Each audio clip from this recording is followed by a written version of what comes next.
So my name is Jennifer Jones, and I am a film festival programmer and a member of the selection committee for the International Women Film Festival in Dortmund+Köln.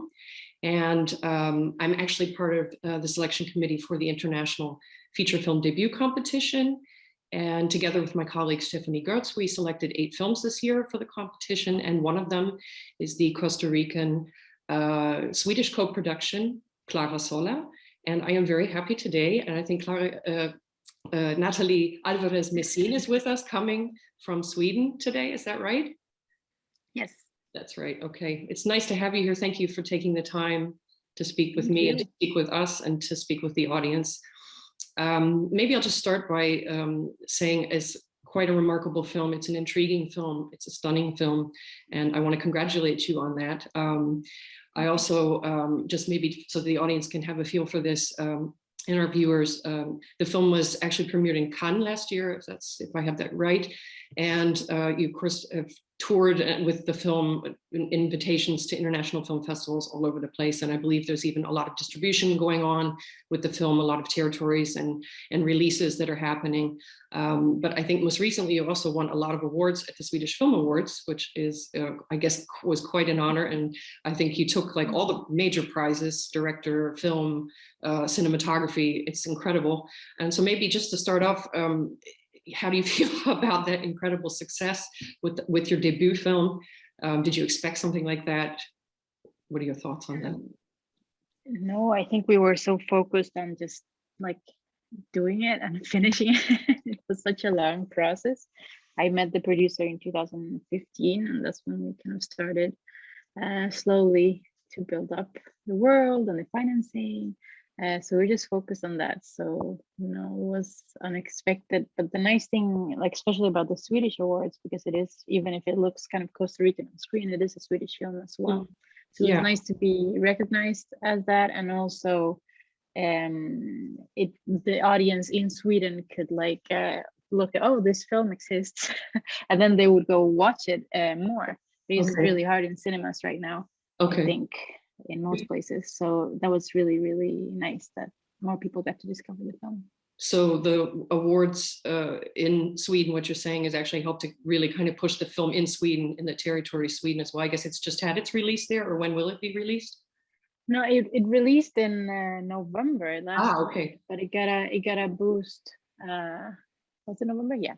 It had a boost because of the awards, and now it's coming out of the cinemas, but it's been there for a long time. So it was really nice that people discovered it. Yeah. And how about Germany? Just out of interest, will it be released in Germany? I don't know, actually. Okay. I have to speak to Luxbox, who are the sales agents. Yeah. Just curious to see if there is any German plans. It's also a German co-production, actually. Yeah. Okay. Lideck Films. Yeah, of course. Okay.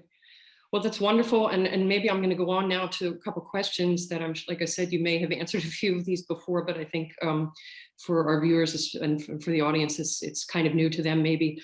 And of course, I got a classic question to get started with is, you know, the idea behind the film. It's so multi-layered. There's so many different layers. There's a multi-generational story as well, a matriarchal story, a lineage story.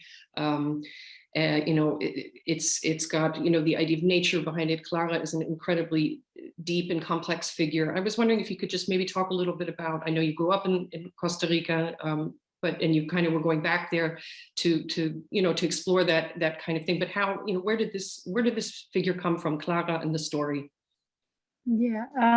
Actually, the character itself was born out of like a university application where they gave us like paintings and pictures, and they were like, oh, create like a story from here. And that's where the character was born. It was like a 1-page back in like 2013.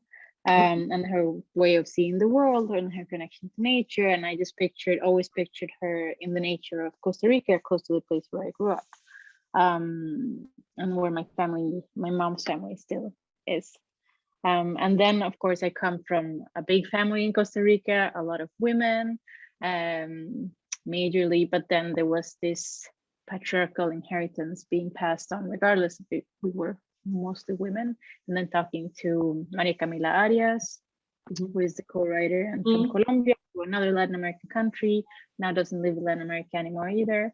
And we just found a lot of points of connection, and started to develop further together the story. And then I just have such a fascination for like magical realism and fantasy, and I wanted to bring out like the importance of nature combined with that on one side, and then the sexuality as a strength and superpower in a way on the other side, and kind of combining the whole thing and making a soup out of it. But of course there's so many elements, so there was a big work of like not editing like in the script, and then afterwards to make all the small parallel stories kind of work out. Like the beetle has a little story, the dress has a little story. It's like a lot of little stories puzzled together.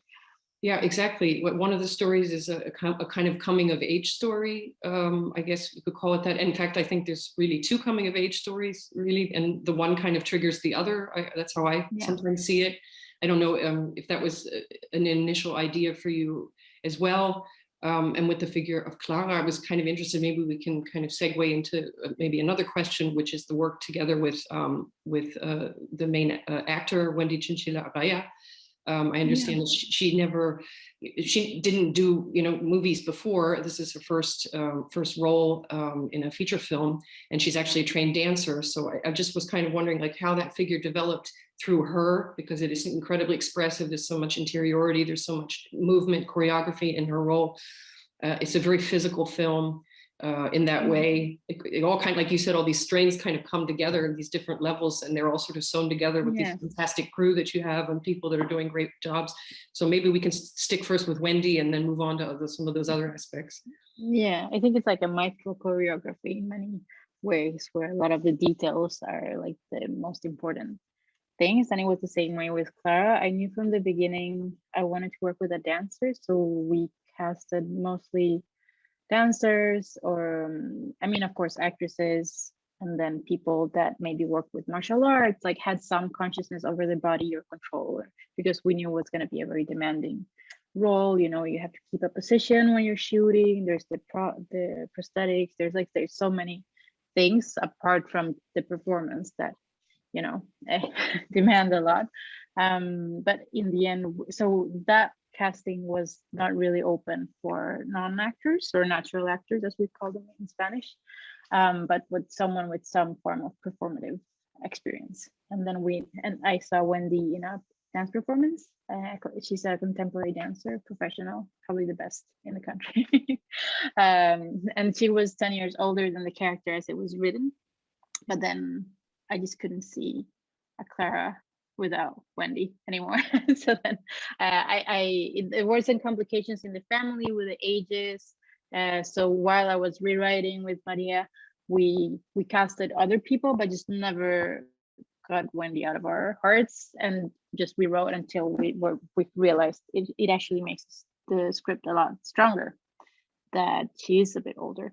And then we get to work with Wendy, which is incredible. And then I'm a mime. My background is in mime acting and physical theater. So our understanding of the character came from like a similar place. We worked a lot with internal images of nature. We worked a lot with the image of the wolf inside her and percentages of that, or like the image of small roots inside her back, and how much do they keep you together today or not, and that was like our way of communicating a lot with elements in nature, as opposed to like the other actors who have never acted or performed before.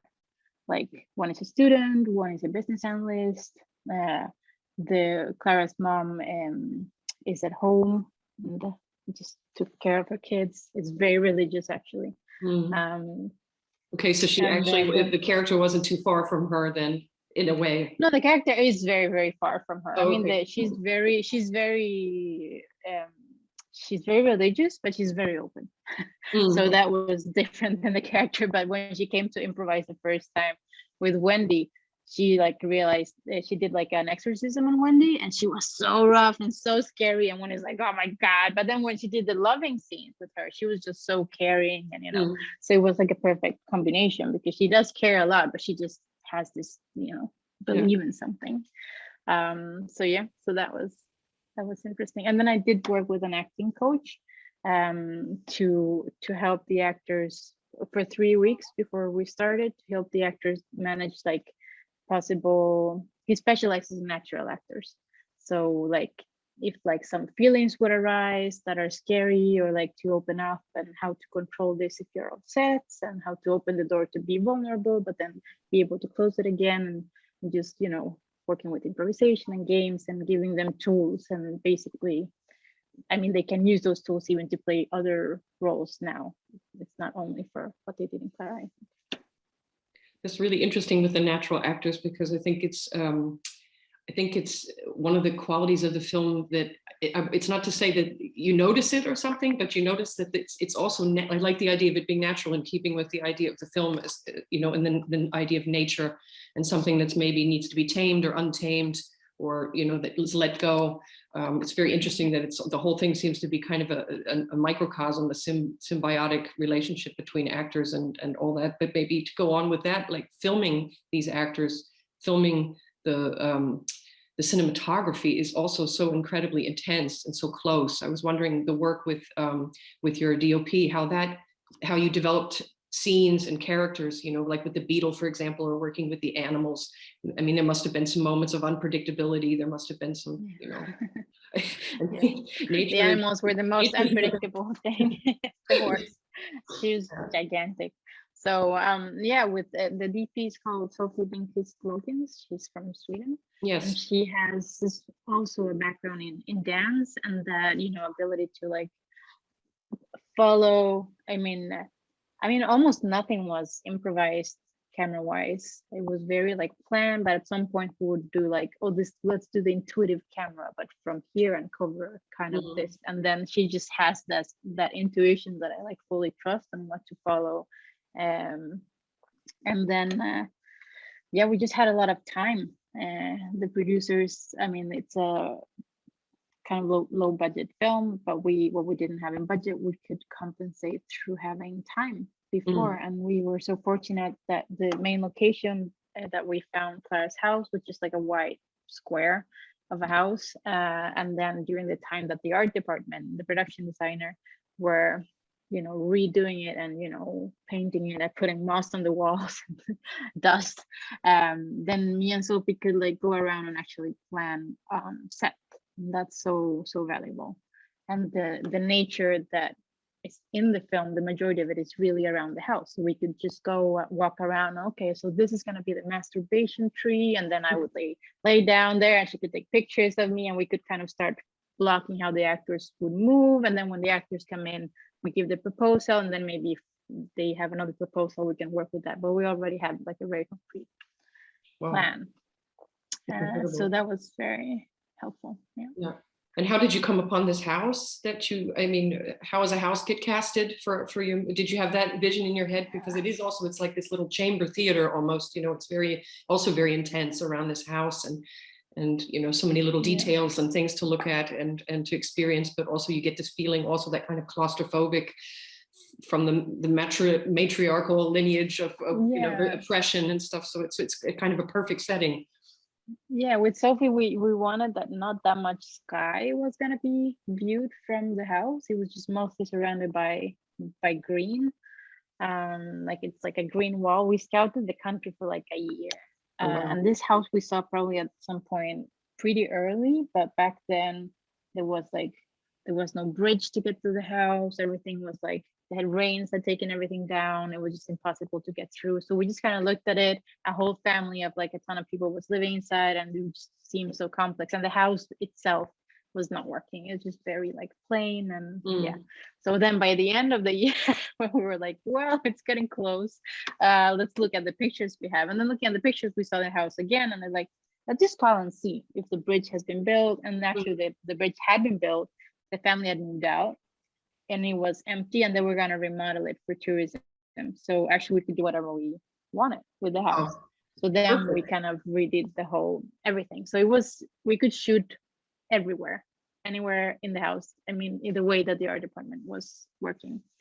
So yeah, that was very lucky and a luxury. And the family that owns it is wonderful, and we were very keen on involving the community of the place we were gonna shoot in. So there are a lot of them that are actors, like a couple of neighbors are like Clara's sister, and the sister's daughter as well, and then the guy that owns the horse is actually the owner of the house. So like they ended up playing small parts as well, which is really, really fun. Yeah. Bet you had a lot of good evenings after the shoots and stuff, sitting together probably and chatting. I went to sleep. I went to plan. Well, yeah. And the All weekend. work and no play. Yeah. No, really, no. It's very fascinating, and to maybe get back to the idea of the nature and the magic realism aspect that you say was so important to you. I think one of the things that impressed us in the film, or is impressive in the film, is about Clara's character, is that, you know, you have this idea that women equals nature, you know, women equals healer, woman equals, but there's something about her figure, again, the complexity. And I heard that you said that you had actually originally thought she maybe was a 30-year-old or a younger person, but through Wendy, she's an older figure. There's something very resilient and very, terse and different about this character that I think combats and comes and meets the magical realism idea and takes it to another level. I wonder, you know, if you could talk about her figure in that way, because I think you're right in saying being 40. I found it fascinating. She's coming of age at 40. I think it would have been different if she was in her late 20s. I don't know why, but I think that it's a kind of, and then maybe to go on further with the character of Santiago, you know, a male figure that is also very pivotal in the film in a way. He's necessary for the niece and for her, you know, to kind of as a springboard for their desires and their feelings and the changes in their lives. Yeah. I was wondering, go ahead, sorry. Yeah, go. No, what were you wondering? I was just going to say, I was just wondering, you know, maybe on that level, the resilience of the figure, did you want to create a resilient female figure? Of course she's resilient, that's the idea, she's got this wolf in her, this desire to come out, but it's something that really kind of breaks with the idea of women are healers, women are, you know, the natural, this kind of nature lady, you know. Yeah, I mean, I didn't want to break it necessarily, because I think that, you know, being a witch and being a healer or whatever, it's kind of a powerful thing. I just did want to break with the image of like the saintly kind of healer and the pure, whatever that means, kind of healer. So basically the image of the Virgin Mary that we have inherited and that is like impossible to accomplish, and gives kind of a complex in everyone because it's like impossible. So I wanted to break with that, and then I just wanted to make Clara a character that is just very stubborn and very non-preoccupied with being complacent with people. So she's not ashamed of herself or how she looks or her body or what she wants. There's certain things that have been imposed on her that she carries, like certain like borders that she like obeys until she starts to, you know, during the journey of the film, realize that she doesn't have to.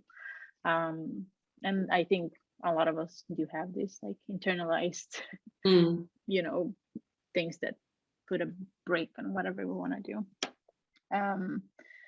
But yeah, and then about nature, that she's just such like that she doesn't see the difference between her and the rest of nature, and that's the way we wanted to photograph it as well, like being very fluid between her and the rest, like her animal friends or the forest, and that we could even sometimes not see her in the picture and like but still wander with her through the forest and can hear her breathing. So a lot of work with sound. And in terms of like the magical realism, it was a lot kind of two ways we like to see it. One way is like the story kind of way, has to do with what the character is aware of. So Clara is aware of the beetle, Clara is aware of certain like things, but then the other part is more towards, it's just for the audience, and it just has to do more with how you experience the film, like the fact that we choose not to be on Clara from the beginning of the masturbation, but we choose to start with a firefly, or we choose the way she walks towards Santiago, the way we choose to put some internal images that she's having, like she doesn't know that, but it's for us. And so it's a lot just the editing together with the sound design and the music. So, and that's what Mia and Marie-Hélène Dosso, who's the editor, and she's like incredible. We're more like, oh, that's like the poetic parts, and this is the magic. Okay. So we differentiate it. Yeah. It was very interesting. And the character Santiago, as I intimated before, you know, he's a very gentle soul, actually, in a way. I was wondering how you what your thoughts were about his figure, creating him as he seems to have great respect for Clara as well, and sort of knows the kind of delicacy of the situation, if you will. I was just wondering if maybe you could talk about him a little bit as a figure. Yeah, he's the one that is like an outsider in the story in a way. I mean, Clara is as well, but she's kind of comfortable with that, you know, in a way, even though she sometimes, you know, try to be part of, but then in the end realizes that her strength lies somewhere else. But for him, he just views Clara with no of the other imprinted things that some of the people in the community see her with. So I think he takes the time to learn her language a little bit more, I think, because he's so like open and unpreoccupied and unbound, you say like that, by religion in a way, like he doesn't care. But then of course there's you know, only until a certain point, because after a certain point he does think like everyone, and he doesn't understand her like she thought he did, you know. But we just wanted him to be just very kind to the point, because we didn't want it to be creepy in a way, because the audience could get so protective of Clara in a way. But I wanted, in the very beginning, when the character is being created, I always described her as someone that if you saw her from like afar, you would think of her like as a victim in a way. But that if you got close to her and she like grabbed your hand, like she could like break it. Like she'll be like a tree and the roots, and it would just break your hand if she wanted to. So that she is really not that. So I never wanted us to be concerned about her because of him. Almost like the other way around. But yeah, so that was kind of a starting point. And then it was very nice to work with Daniel, who plays Santiago, because he was just so genuine in his reactions towards Clara. If Clara did something, he wouldn't be like, oh, like how with it, like she did something like that he found funny, he would just laugh, and then Clara would laugh, and then that was the most honest possible, you know, situation. It has a very pure, also kind of purity to it too, in a way, the intimacy between them, which isn't very intimate, but it's genuine, of course. Innocent, it's innocent. That's a better word, I think. Innocent. For you, going back to Costa Rica, what did you learn for yourself from making this film? Was there anything that you kind of tapped into again, or something that surprised you? Can be on, I mean, anything. I don't know, different levels. Did you grow up in the city? Did you grow up in the city in Costa Rica, and did you grow up in more of a rural area? I grew up in the city partly.